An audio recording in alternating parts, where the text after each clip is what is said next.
So,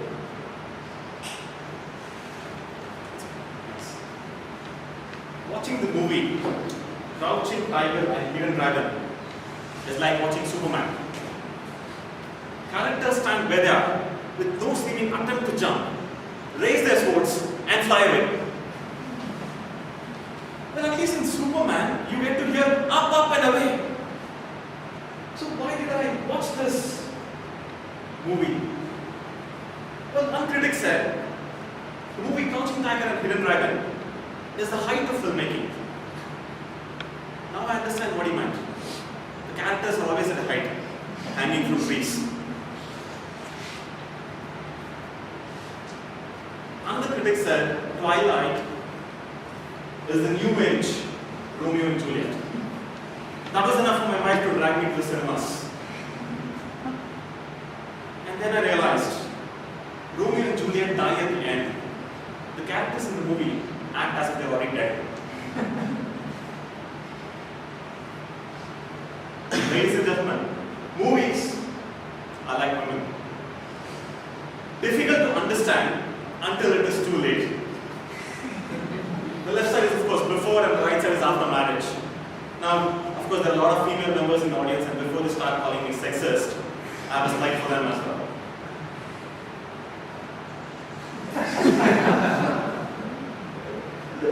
Very true on a Sunday for me. So what? Before you watch a movie, right, you get to hear all kinds of right noises being made. The movie is going to be blockbuster. It's a definite super hit. Must see, 5 stars. And then you go to the cinemas and watch the movie. This is what you get.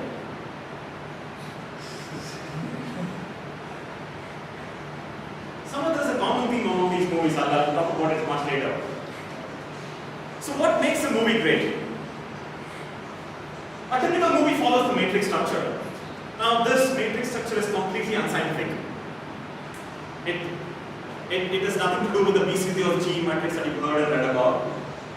It comes from the experience of a person who has watched a lot, and I mean a lot, of Hollywood movies.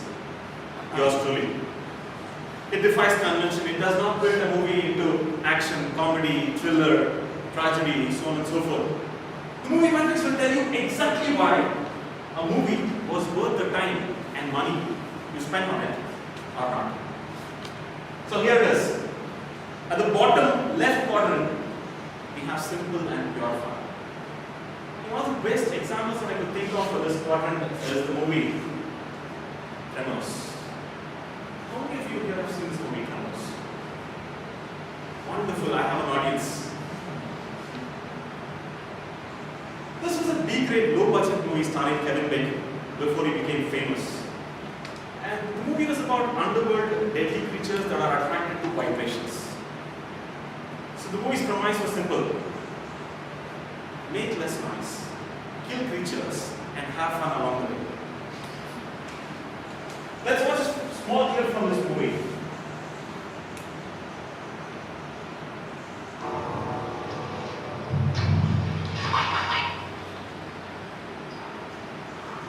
This was not falling for. He's playing dumb. He's trying to trick us. It was your fault. It's our last one. What else you gonna use it for? So what if we make it to the rocks? We'll be dead in 3 days anyway. I wanna live for the 3 days.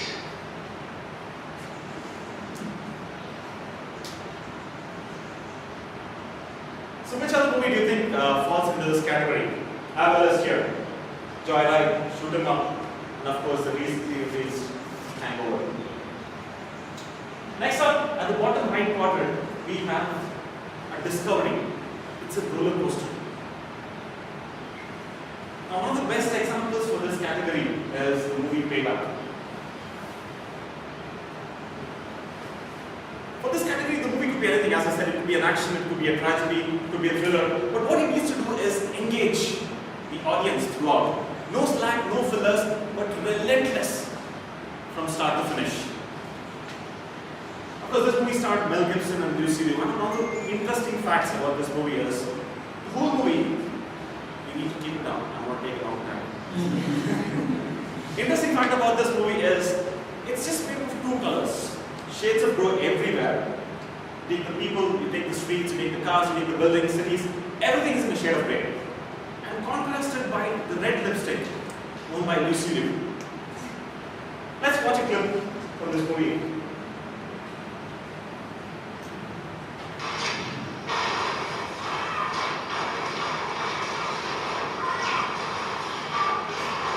Watch it. No other shade, but just grey and black. And it's not a black and white movie.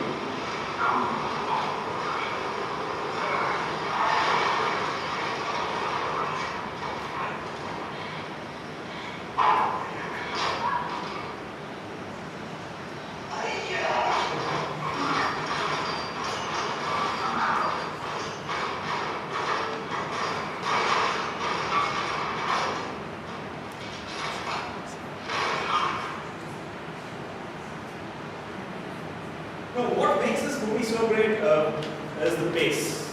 The plot moves forward every second.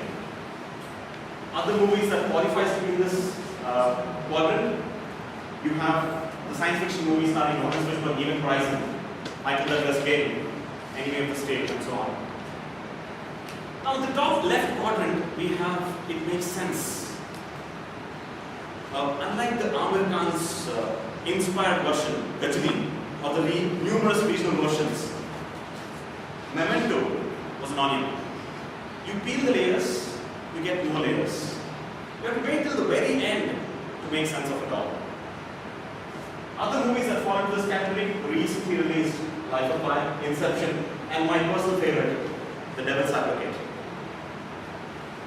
And finally, at the top right quadrant, we have an emotional tug.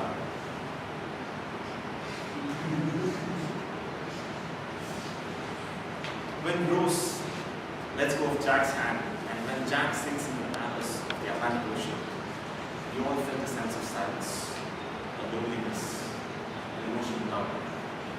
Let's watch this famous scene from the movie Titanic.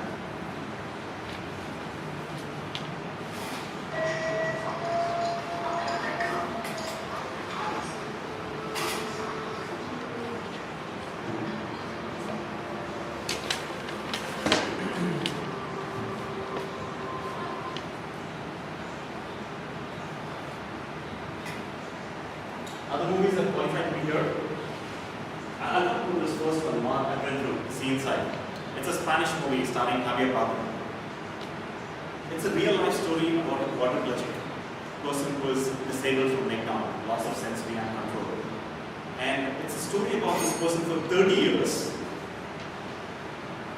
It's a story about this person for 30 years to legalize euthanasia, the right to die for himself and for others. Beautiful movie. If you have not watched it, it's a must watch.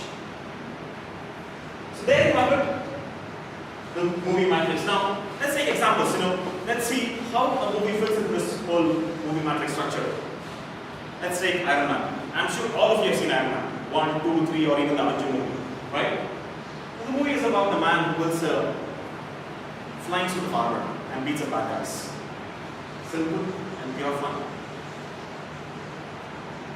A billionaire playboy who finds his true calling while being captured and held by terrorists is saved by magnets in his chest, likes his beautiful assistant but does not show it, invents an arc reactor, beats up the bad guys and saves the world.